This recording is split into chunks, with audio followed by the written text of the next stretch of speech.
Welcome to The Explainer. Today, we're pulling back the curtain on one of the biggest moves a growing business can make, bringing in a new partner. And let me tell you, it's so much more than just adding a name to the letterhead.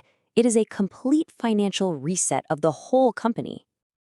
So, just imagine this for a second. Your business is doing great, it's really taking off, but you've kind of hit a wall.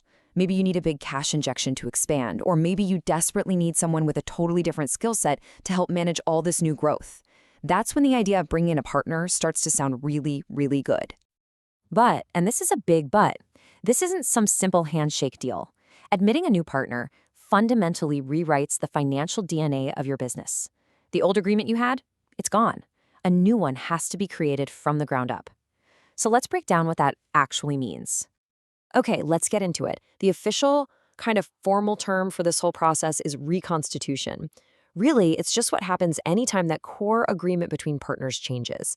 You're basically forced to hit a giant financial refresh button on the entire business.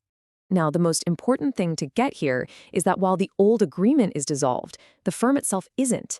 The business keeps on running, the doors stay open, but it's now operating under a completely new set of rules and, of course, a new ownership structure. So this reconstitution thing can happen for a few different reasons, right? An existing partner might retire, you might just decide to change how you split the profits, or sadly, a partner might pass away. But for today's explainer, we're going to focus on that top one, the big growth scenario, bringing someone new into the fold. So that brings up a good question. Why would a business that's already successful decide to go through this whole complicated shakeup? Why mess with a winning team? Well, it pretty much always boils down to two critical things.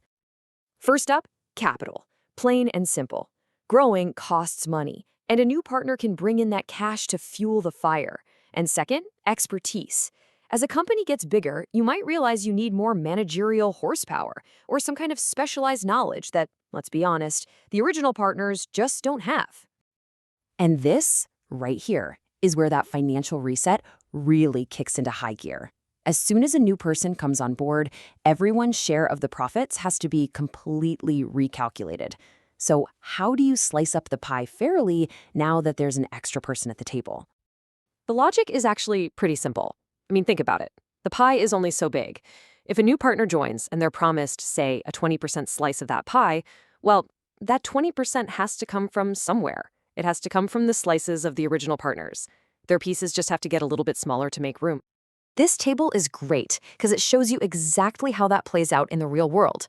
So you've got Anil and Vishal, the original partners. When Sumit joins for a 1/5 or 20% share, you can literally trace the math across the rows.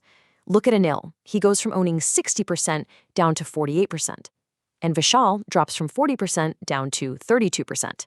That's how they make room for Sumit's 20%. Now, this adjustment isn't just pulled out of thin air. It's figured out using something called the sacrificing ratio. And this is super important because it's all about making things fair. By using a clear formula, just old share minus new share, the whole process is transparent. It helps prevent any arguments down the line about who gave up what. Okay, but a new partner isn't just buying a piece of the office furniture and computers, right? No way. They're buying into something much bigger, something you can't really touch: the company's reputation, its loyal customers, its potential to make money in the future. We call this goodwill. So here's the bottom line on that. Goodwill is the actual dollar value of a company's ability to earn more money than a brand new, unknown business would. It's the price tag you put on having a great name and a head start in the market. And goodwill isn't just some vague feeling either. It's calculated based on very real things.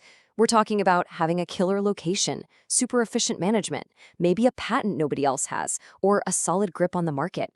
All these advantages contribute to a higher goodwill value because, well, they lead to higher profits.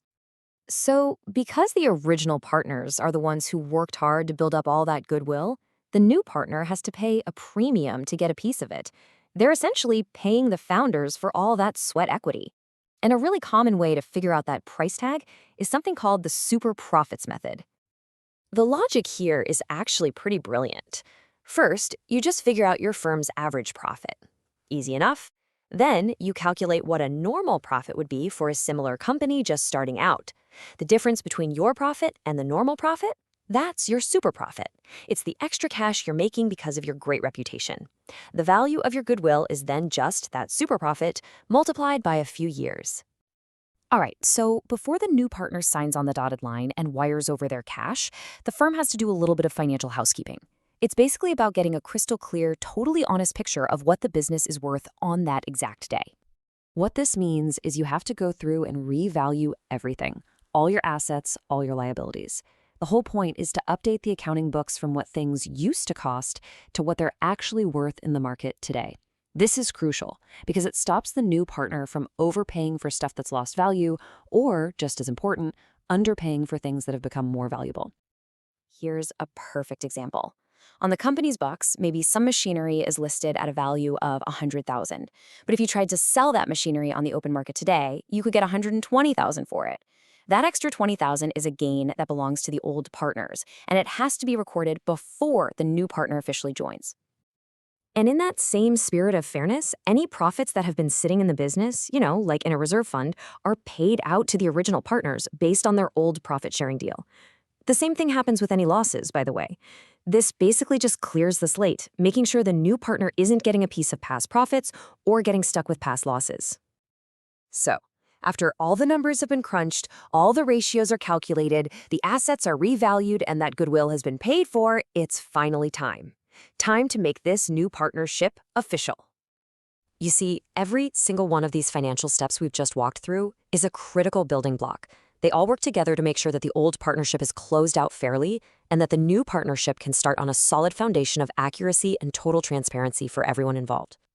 And this is what you get at the end of the day, a brand new financial structure where the capital accounts of every partner, old and new, are properly adjusted, and the company's balance sheet reflects the true, up-to-the-minute value of the business they all now own together. It is a completely fresh start. So, bringing in a new partner can be an absolutely amazing tool for growth. But as you can see, it is a very detailed, very meticulous financial process. It forces a business to take a hard look at its past success and build a fair and accurate foundation for its future. So the real question is your agreement built to handle